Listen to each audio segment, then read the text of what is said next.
STEMI and STEMI udah kelar ya semuanya ya. Berarti udah kelar kan semuanya ya, udah beres ya. Berarti kita masuk ke ini, ke jantung ya, atau gimana?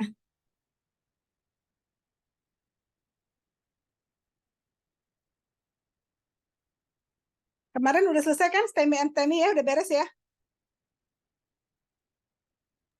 Sudah Bu, yang STEMI-nya. Yang non STEMI belum, Bu. Oh, Ya yang Bu, non baru STEMI, sampai STEMI. yang STEMI-nya belum.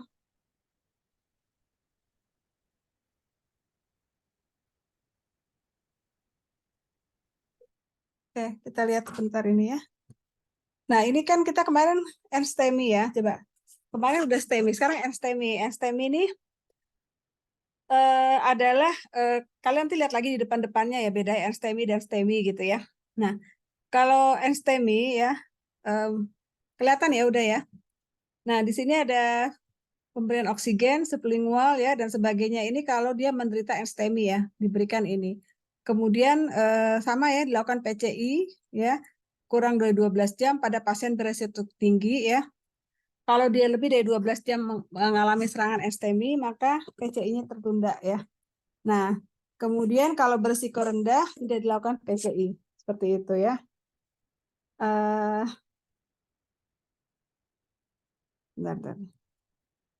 Kemudian di sini ada penghambat GP2B atau 3A saat dimulai PCI dan diberikan heparin begitu ya. Nah, ini kemudian dilanjutkan dengan beta blocker dan AC, kemudian dilanjutkan pemberian Apixaban 12 jam, etofibatid 24 jam dan nitrogliserin serta antikoagulan. Nah, begitu juga untuk yang kalau PCI-nya tertunda itu tetap dikasih beta blocker, statin dan ACI.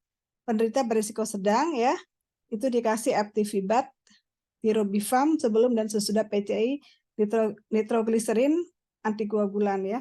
Nah, kemudian ini apabila tidak dilakukan PCI, yaitu pasien yang berisiko rendah, ya diberikan beta blocker, statin, ACI, nitrogliserin, antikoagulan. Kemudian faktor stres ya stres tes ya. Kemudian tes untuk faktor stres, lalu penghambat 2B, 3A dan clopidogrel.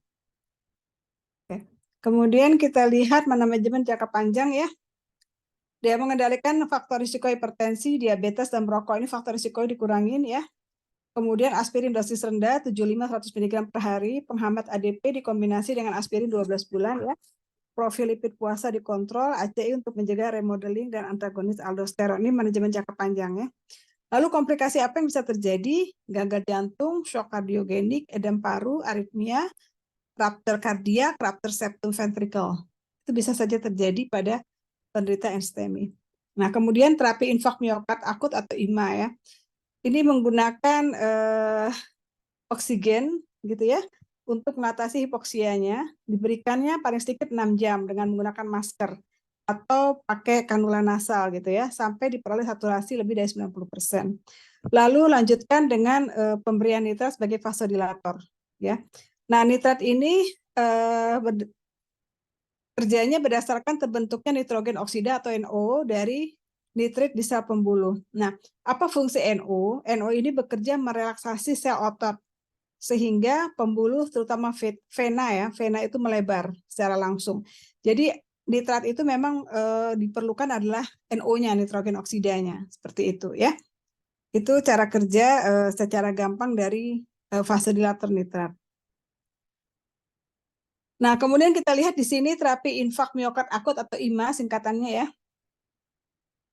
Di sini terapinya adalah obat golongan vasodilator nitrat ya, ada nitrogliserin IV ya, onsetnya cepat sekali 1 menit. Jadi kalau memang ingin yang namanya juga akut ya, jangan terlalu pakai onset yang lama ya, langsung yang cepat aja yaitu nitrogliserin secara intravena 1 menit. Glycerin nitrat sublingual itu 3 menit juga langsung bereaksi dia ya. Secara PET juga atau transdermal. Transdermal agak lama ya 1-2 jam. Kalau isosorbit dinitrat itu intravena 1 menit, sublingualnya 3-4 menit gitu ya. Kalau isosorbit mononitrat jangan diberikan yang mononitrat ya, tapi yang dinitrat. Kalau yang mononitrat tuh bisa sampai 1 jam bereaksi. Ya. Nah, kemudian bisa diberikan antitроmbolitik ya. Antitроmbolitik seperti di sini kita bisa lihat banyak sekali antitроmbolitik ya. Nah, antitроmbolitik ini ada 3 ya, ada 3. Jadi nggak sama semua, tapi ujung-ujungnya memang adalah untuk mencegah pengentalan darah. Pertama, antitроmbolitik itu bisa anti agregat platelet ya. Jadi agregasi platelet. Kemudian bisa antikoagulan dan fibrinolitik ya, seperti itu. Kalau kita melihat terapi antikoagulan gitu ya. Nah, obat-obat antikoagulan apa aja sih pada pasien STEMI gitu ya? Tujuannya adalah mendukung terapi PCI. PCI kan katanya udah ada tuh di depan kalau nggak salah, nanti kalian lihat aja ya. Nah, di sini contoh obat antikoagulannya adalah UFH. UFH itu heparin unfractionated ya, seperti itu, secara bolus atau intravena infus gitu ya. Atau bisa digunakan heparin yang berat molekulnya rendah, low molecular weight heparin, enoxaparin ya. Bisa juga fondaparinux atau new antikoagulan baru ya, atau obat antikoagulan yang baru yang new yaitu bifalirudin, tapi ini saya kira belum beredar ya kayaknya deh, belum ada ya. Kemudian kalau ini yang antikoagulan ya, terapi dengan antikoagulan. Bagaimana yang antiplatelet? Nah, antiplatelet itu obatnya adalah asetosa, clopidogrel, dipiridamo, ticlopidin, ticagero. Jadi artinya nanti kalau ujian kalian tuh jangan salah ya, walaupun sama-sama ujungnya sebagai antitrombolitik ya, tapi ada kelasnya ya. Jadi kalau heparin, enoxaparin itu antikoagulan gitu ya, kita bilangnya antikoagulan. 3 agregat platelet itu adalah asetosa, clopidogrel, dipiridamo, ticlopidin, ticagero ya, seperti itu. Nah, fibrinolitik apa? Beda lagi ya. Jadi kalau fibrinolitik itu adalah melisis fibrin ya. Nah, ini lebih ke arah streptokinase, alteplase, reteplase, dan plase itu adalah fibrinolitik. Ya, jadi kelasnya beda ya, walaupun semuanya adalah trombolitik ya, seperti itu. Tapi ada fibrinolitik, ada agregasi platelet ya, atau lagi antikoagulan. Seperti itu. Jadi mekanisme kerjanya beda-beda ya. Nah, fibrinolitik ini sebaiknya diberikan menunggu hasil pemeriksaan enzim jantung. Jadi tanpa menunggu hasil. Jadi artinya begini, artinya kalau memang pasiennya itu sangat sangat butuh gitu ya, sebaiknya memang langsung diberikan saja. Tapi ingat dengan kondisi pasiennya itu tidak tensi tinggi ya, itu sekali lagi saya katakan ya, tensinya nggak boleh tinggi. Kalau tinggi sebaiknya tunda semua obat-obat yang berfungsi mengencerkan gitu, tunda semua. Karena takutnya nanti tidak bisa beku darahnya ya, akhirnya malah hemoragi ya, jadi perdarahan seperti itu kalau pembuluh darahnya pecah. Jadi artinya distabilkan dulu tensinya. Kemudian kita lihat terapi antihipertensi ya, ini bisa diberikan juga ya. Yang paling sering adalah golongan beta blocker, ini paling sering ya.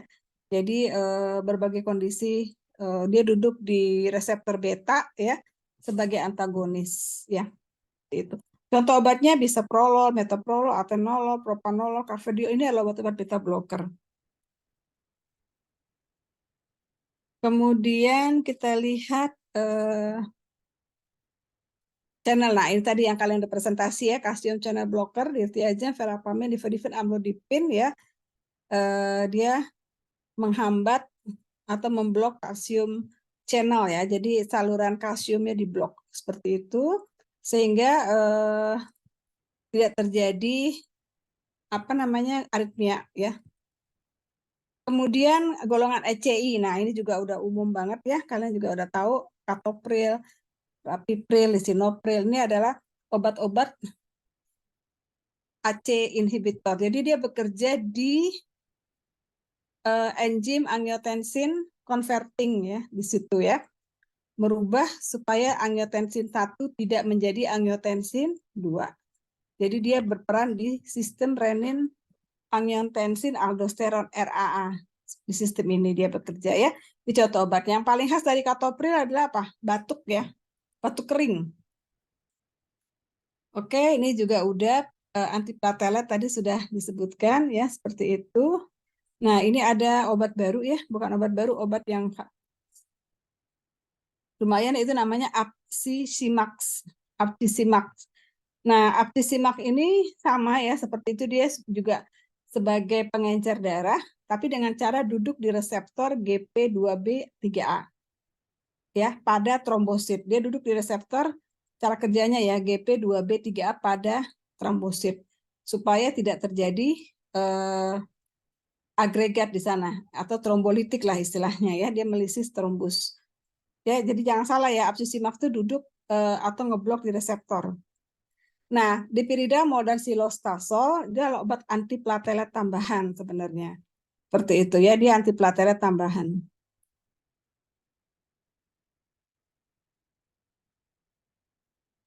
Oke, ini adalah obat-obat oral ya yang biasa dipakai, dan ini efek sampingnya, bagaimana berinteraksi dan apa yang harus dimonitor ya. Seperti aspirin itu harus dimonitor tone blood cell-nya ya. Takutnya terjadi perdarahan. Kemudian yang perlu diingat lagi juga adalah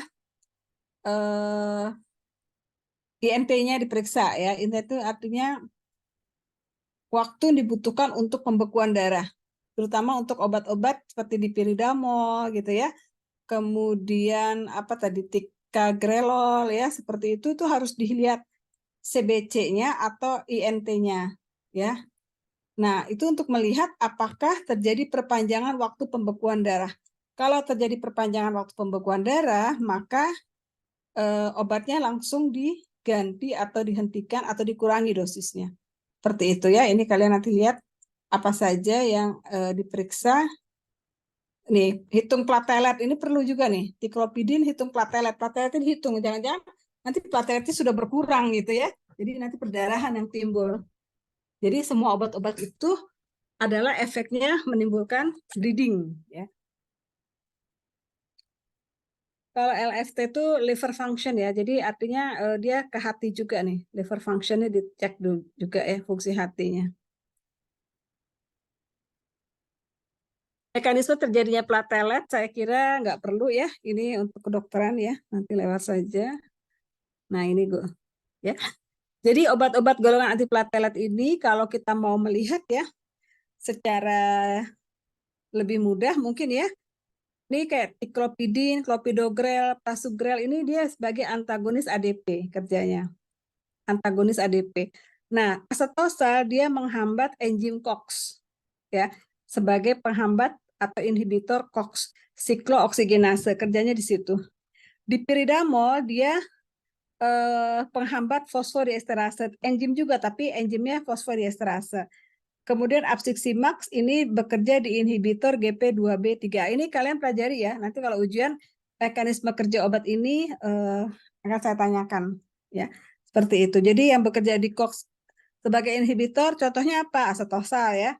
Yang bekerja di sebagai penghambat fosfodiesterase enzim adalah dipiridamol. Tapi ujungnya semua adalah untuk mencegah supaya terjadi platelet. Oh ya, sudah selesai ya. Oke, jadi itu saja ya. Kita masih punya waktu nggak sih? Masih sampai jam 8. Oke, kalau gitu kita lanjut saja ke itu ya, ke apa namanya tuh, jantung ya. Bentar ya, saya coba pindah ini dulu karena masih sampai kita ke jantung ya. Jadi minggu depan ada yang tahu nggak kira-kira berapa kali pertemuan lagi nih kita? 2 ya? 2 atau 3? 2 kayaknya. Bentar, saya pindah dulu ya.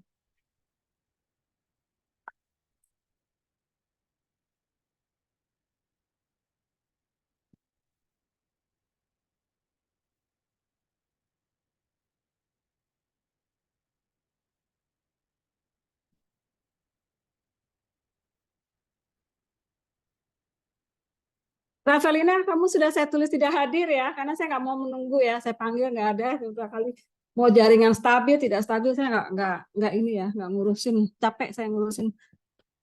Kalau kamu keluar masuk, berarti kamu nggak dengar saya kan? Jadi saya udah tulis tidak hadir.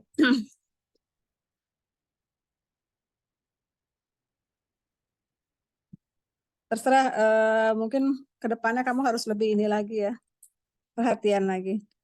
Tapi saya udah saya bikin tidak hadir. Karena namanya juga udah nggak ada gitu. Bagaimana bisa hadir? Namanya aja nggak muncul di situ. Oke, saya masuk ke jantung ya. Mudah-mudahan bisa selesai. Kalau enggak kita lanjutkan minggu depan yang terkait itu ya, terkait jantung. Tapi udah nggak banyak lagi. Saya coba stop share dulu ya, saya mau buka.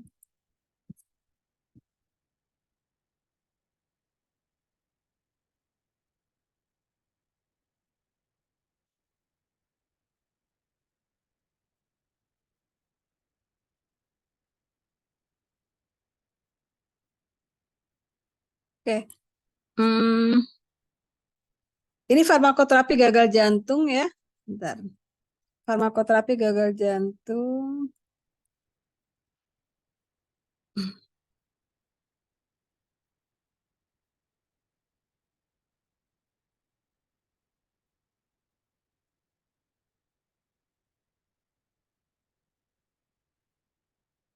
Oke, kita lihat farmakoterapi gagal jantung.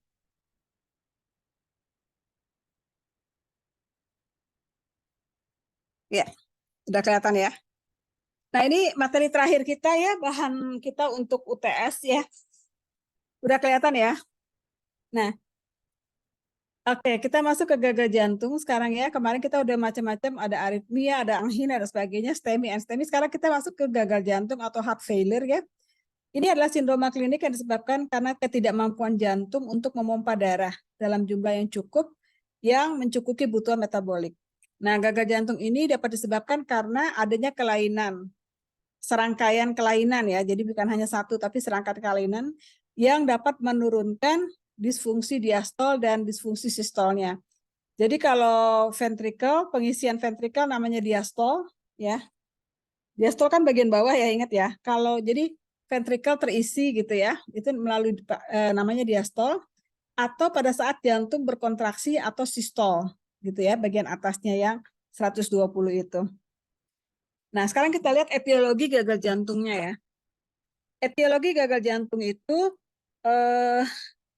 bisa disfungsi sistol itu apa saja sih masuk disfungsi sistol gitu ya. Itu bisa penurunan sel jantung atau dilatasi kardiomiopati, hipertrofi ventrikular ya, atau bisa juga karena diastol itu di ventricle semua. Jadi ingat ya, kalau diastol itu ventricle, kalau sistol itu lebih ke arah ventrikular ya, seperti itu, miokardnya. Nah, tapi ini nggak akan saya tanyakan karena ini kedokteran banget ya, nggak perlu. Nah, ini kalau kita lihat jantung normal ya, jantung normalnya seperti ini ya, aliran darahnya bagus ya, normal. Kemudian ada yang disfungsi sistol. Jadi sistolnya mengalami disfungsi begitu ya. Yaitu berupa pembesaran atau enlarged ventricle. Ya, jadi terjadi pembesaran di sini ya. Seperti itu. Kemudian yang diastol disfungsi itu terjadi penyempitan justru ya, sehingga aliran darahnya berkurang daripada normal. Ya. Nah, itu sebabnya kedua-duanya menyebabkan terjadinya kelainan daripada jantung sendiri ya. Nah, sekarang faktor risiko apa sih yang menyebabkan terjadinya kelainan pada jantung, yaitu hipertensi ini paling sering ya. Orang nggak sadar kalau dia hipertensi. Lalu diabetes mellitus ya, diabetes mellitus. Obesitas, kegemukan, dislipidemia, infak miokard, kardiomiopati ya, banyak ya. Ini gejalanya ya, kalau kita lihat ini bukan hanya satu atau dua, tapi gejala ini harus terpenuhi ya, paling tidak lebih dari 5 ya. Jadi batuk, susah bernafas, lemah, airnya tertahan, intoleransi fisik, nyeri pada abdomen ya, udem paru, efusi pleura, takikardi, kardiomegali ya, udem perifer, asites ya, kita orang ini asites ya. Jadi abdomennya penuh dengan air ya, namanya asites atau swelling in abdomen. Jadi kalau ada orang yang kelainan jantung, biasanya perutnya membuncit gitu ya. Lalu ada efusi pleura ya. Ini karena ada kelebihan cairan di sekitar paru-paru. Seperti itu ya. Kemudian nafasnya sengal-sengal, tiredness ya, lelah, letih. Kakinya membengkak ya. Ankle dan legs-nya ya, ini bengkak nih ya, kelihatan seperti itu. Oke. Lalu kalau kita lihat daripada ininya ya, gagal jantung ya. Gagal jantung kenapa bisa menyebabkan UDEM kan gitu ya? Karena di sini ada tekanan darah. Ya, tekanan darah tuh meningkat. Bisa juga karena aktivitas daripada saraf simpatiknya juga meningkat. Kemudian aliran darah ke ginjal pasti akan naik ya. Sistem renin-angiotensin juga meningkat, aldosteron meningkat, akhirnya terjadilah retensi atau tertahannya air dan natrium sehingga terjadi UDEM. Nah, bisa juga gagal jantung itu menyebabkan tekanan vena meningkat, filtrasi kapiler meningkat, akhirnya terjadi UDEM. Ya, jadi kenapa orang gagal jantung lah banyakkan UDEM ya, seperti itulah ya kira-kira ya. Kemudian kita lihat kompensasi gagal jantung ya. Jadi artinya begini, ketika terjadi gagal jantung, jantung juga nggak mau dong, ya kan?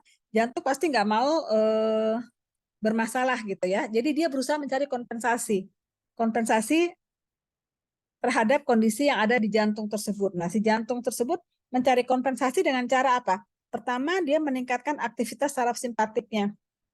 Karena apa? Karena dia membutuhkan oksigen seluruh tubuh gitu ya.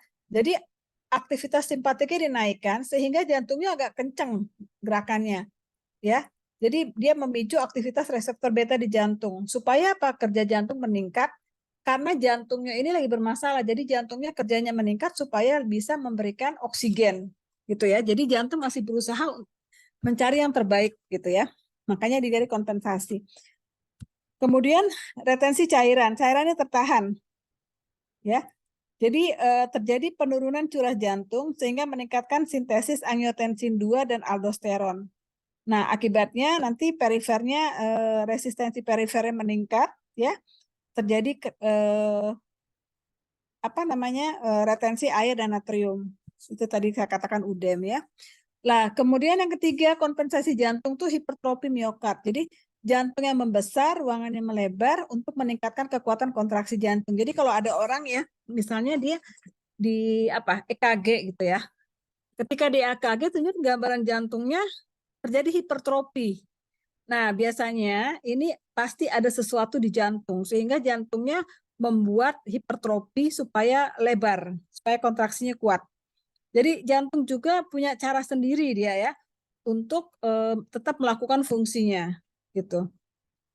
Nah, cuma yang harus diingat di sini adalah kompensasi tadi awalnya meningkatkan kerja jantung, tapi lama-lama akhirnya terjadi penurunan fungsi jantung ya.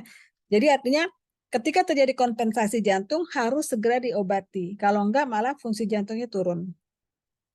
Oke, sekarang kita lihat klasifikasi gagal jantung ya.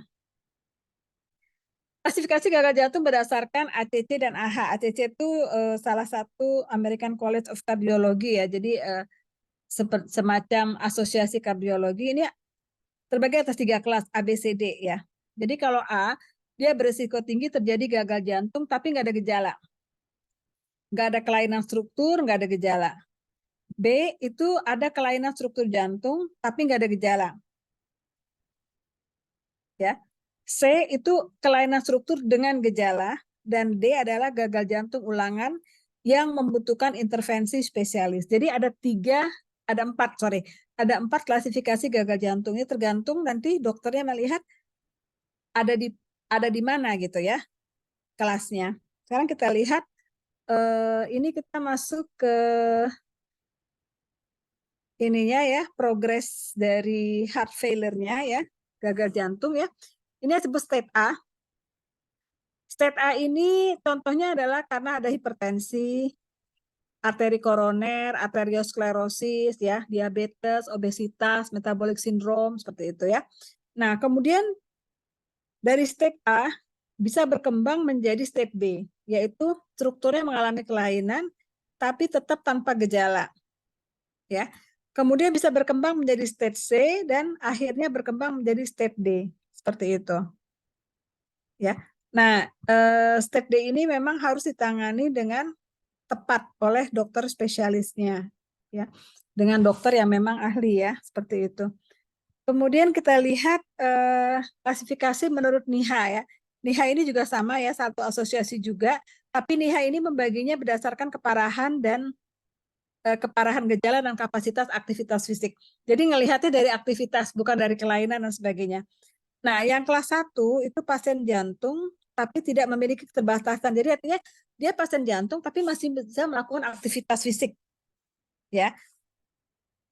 Jadi aktivitas yang biasa, nggak sampai lelah, susah bernafas, palpitasi gitu ya. Yang kelas 2 ini adalah ada keterbatasan dalam aktivitas fisik, ya. Karena aktivitas biasa menyebabkan kelelahan, susah bernafas, angina dan sebagainya. Kemudian yang ketiga, pasien jantung tapi ada keterbatasan dalam aktivitas fisik.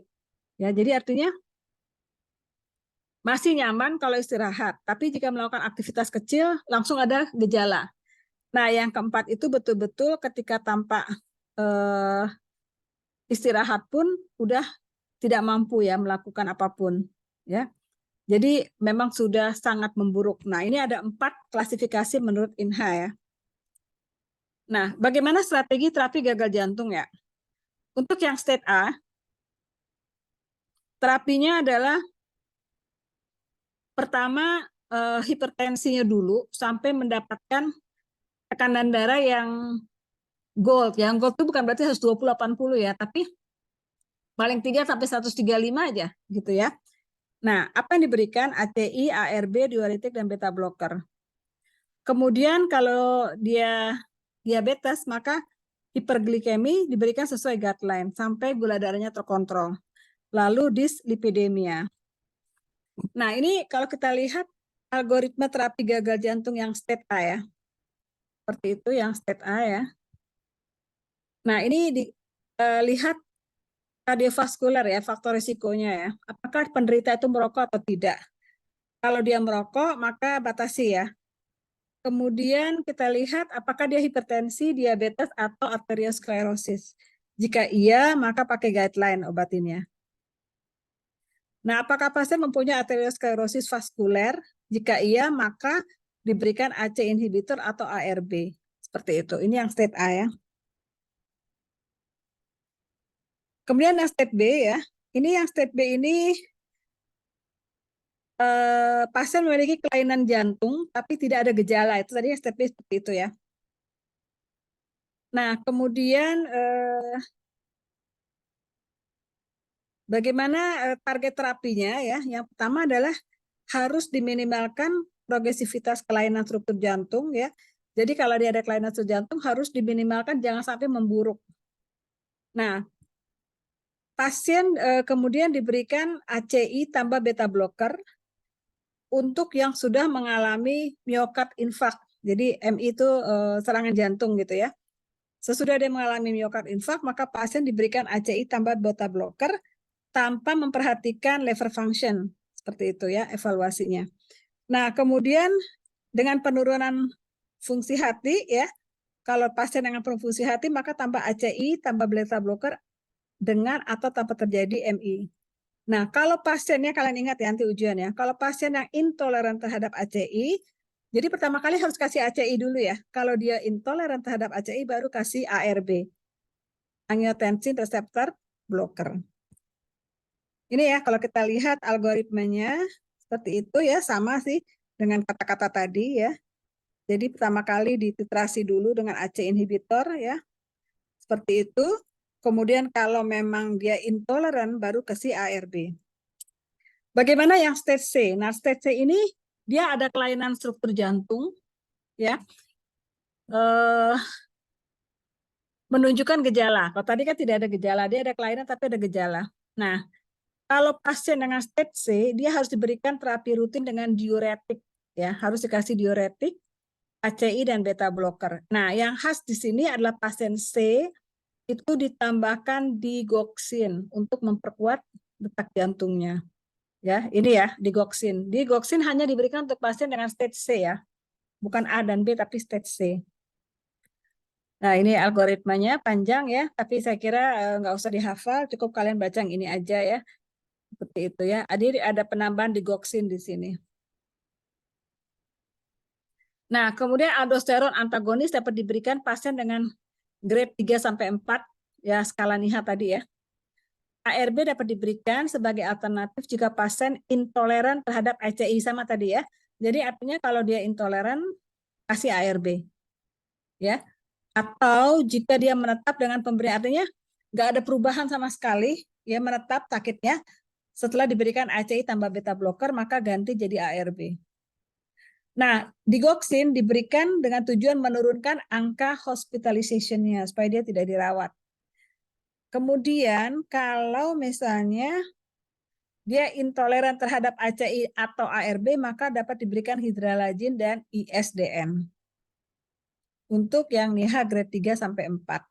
Ya, seperti itu ya. Jadi kalian harus tahu tahapannya. ACI beta blocker dulu, kalau enggak itu ARB. Kalau ARB enggak mempan baru hidralazin dan ISDN. Step D. Step D ini saat kondisi istirahat pun gejala jantungnya timbul seperti itu ya. Ini harus dirawat banget ya dengan intervensi khusus. Nah ini ya, ini panjang sekali, nggak usah ya, nggak usah dibaca deh, pusing nanti ya. Kalian harus tahu itu aja. Nah kemudian yang kalian ingat lagi ada terapi farmakologi dengan diuretik hanya diberikan pada pasien gagal jantung dengan retensi cairan. Jadi nggak semua dikasih diuretik ya. Kalau ada retensi cairan kasih. Kalau retensi cairannya ringan, tekanan darah tinggi, maka pilihlah diuretik diazid.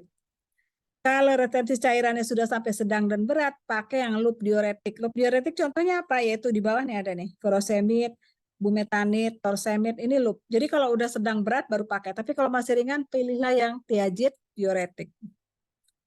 Terus tetap harus dipantau berat badan, serum kreatinin, tekanan darah, dan elektrolit. Takutnya kekurangan elektrolit gitu ya. Nah, ini ACI untuk first line terapi gagal jantung, ya. Kemudian dapat diganti ARB kalau intoleran. Sekali lagi, ARB yang bagus untuk pasien gagal jantung adalah kandesartan. Ya, jadi nggak semua ARB loh ya. ARB-nya yang bagus adalah kandesartan. Beta blocker, prolol ya. Ini menurunkan morbiditas dan mortalitas, bisa diberikan bersama diuretik dan ACI, boleh ya, dikombinasi. Berikan beta blocker sebelum menaikkan dosis ACI sampai optimal. Jadi artinya, kalau dengan ACI dia intoleran, jangan langsung dinaikin dosisnya, tapi tambah dulu dengan beta blocker, gitu ya. Seperti itu ya, tambah dulu dengan, siapa tahu dengan beta blocker dan ACI kombinasi, dia bisa mempan. Digoxin, apa yang harus diperhatikan? Lihat tabel 16-12, ini adalah gejala keracunan digoxin. Jadi digoxin itu sangat beracun karena margin safety-nya sangat sempit.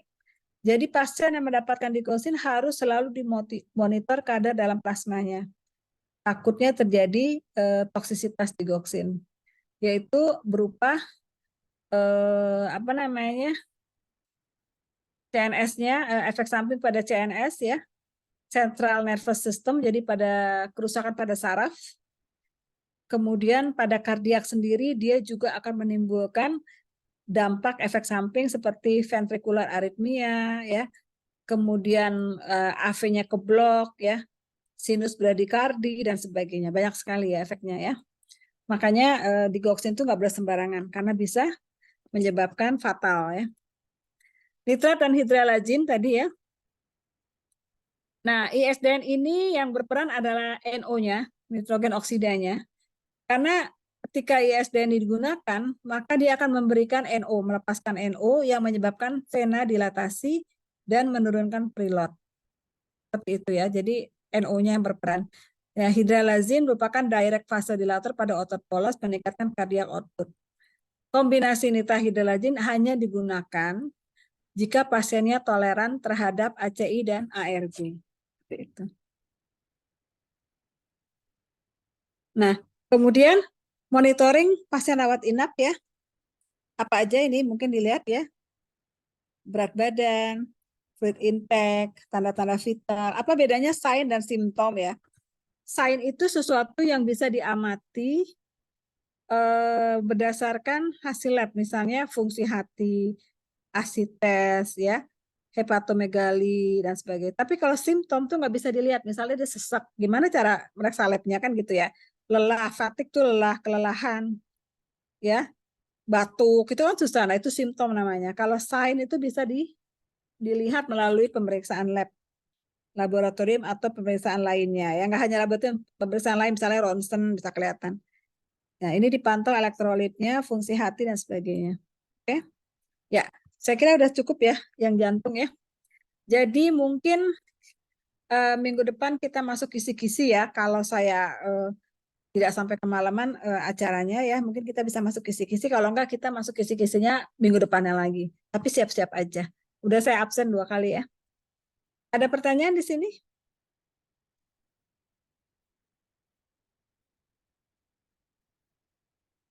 Oke, kalau nggak ada pertanyaan kita sudahi ya, sudah mau hampir jam 8. Jadi ini kalian pelajari baik-baik ya. Kalian pelajari baik-baik, jangan sampai ada yang ini, kan cuma ada 4 materi itu ya, buat UTS kita. Nanti pas kisi-kisi bukan berarti kalian hanya mendengarkan, tetapi saya bertanya, gitu ya, bukan hanya mendengarkan, bertanya, jadi artinya bukan hanya dari saya, tapi saya bertanya juga pada kalian dan kalian harus bisa menjawab.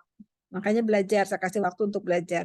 Jadi minggu depan nggak ada presentasi, tapi hanya belajar materi yang sudah saya kasih, 4 materi itu ya. Anghina, kemudian hipertensi, STEMI, NSTEMI, sama jantung, gitu ya. Itu kan semua saling berkaitan sebenarnya. Obatnya itu juga ya, cuma mungkin harus didalami lebih dalam lagi sedikit, gitu ya. Kemudian kisi-kisi nanti hadir semua, saya tidak mau ada istilah segala macam, ya. Karena nanti kisi-kisi itu kalian catat ya, kira-kira apa sih yang akan keluar ya, belajarnya bagaimana, supaya kalian lebih terarah belajarnya ya.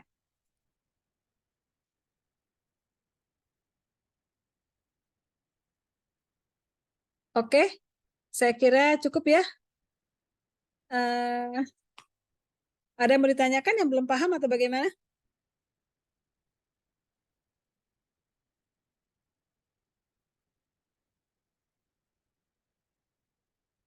Cukup ya? Cukup, Bu. Oke. Kalau cukup kita sudahi ya. Kita sudahi, sudah saya absen. Terima kasih semuanya. Kita ketemu lagi minggu depan di jam yang sama. Oke, assalamualaikum semuanya ya. Selamat malam. Waalaikumsalam. Terima kasih, Bu. Terima kasih. Oke.